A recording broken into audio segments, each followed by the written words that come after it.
అందరికీ నమస్కారం. నా పేరు జమ్మన్న, శాంతినగర్ శ్రీ సాయి బాలాజీ అగ్రోకెమికల్స్. అయితే ఈరోజు దుద్యాల గ్రామంకి రావడం జరిగినది.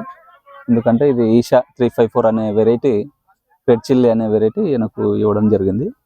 ఇక్కడ ఇస్తే ఈ ఊళ్ళో ఉన్న వెరైటీల కంటే చాలా అద్భుతంగా ఉంది. వైరస్ ముడతని బాగా తట్టుకునింది, బొబ్బర్ ముడతని తట్టుకుంటుంది. దాంట్లో భాగంగా బ్లాక్ ట్రిప్స్ని కూడా హెవీగా తట్టుకుంది. ఈ ఊర్లో వేసిన మిగతా వెరైటీలు ఎక్కడ చూసినా కూడా అన్ని రకాలుగా వైరస్ ముడత వచ్చి మ్యాక్సిమం చాలా ప్రాబ్లమ్స్లో ఉన్నాయి. అయితే ఈ రైతు పొలం చాలా మంచిగా ఉంది. ఈ ఊర్లో ఉన్న రైతులందరూ కూడా వచ్చి ఈ రకాన్ని సందర్శించడం జరిగింది. ఎందుకంటే ఇది కాపు దగ్గరగా ఉంది. దాంతో పాటు పూత డ్రాపింగ్ చాలా తక్కువగా ఉంది. ఇది వైరస్ ముడతని బాగా తట్టుకోగలుగుతుంది. నల్లిని బాగా తట్టుకుంటుంది.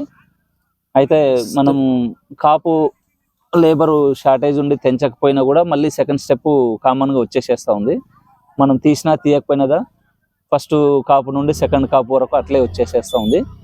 ఇప్పుడు చూస్తే మనం ఎక్కడ ముడత కూడా లేకుండా దగ్గరికి చిగుళ్ళు, ఫ్లవరు చాలా ఎక్సలెంట్గా ఉంది వెరైటీ. చిక్కని కాపు కొమ్మకి మధ్య దూరం తక్కువ ఉంది.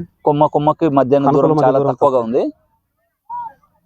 ఈరోజు ఒక 14 విలేజ్ల నుండి వచ్చి రైతులు అందరూ సందర్శించడం జరిగింది. ఈ వెరైటీ యొక్క స్పెషల్ లక్షణం ఏంటంటే కాపు తీయకపోయినా కూడా మళ్ళీ స్టెప్ వచ్చి బాగా కాస్తాం. ఇది లాస్ట్ ఇయర్ కొన్ని విలేజ్లో మాత్రం ఇచ్చినాము. ఈ ఇయర్ మేము చాలా విలేజ్లో అమ్మడం జరిగింది. ఈ సంవత్సరం ఇంకా చాలా మంది ఎక్కువ మంది రైతులు కావాలని ఈ వెరైటీని కోరుకుంటున్నాం.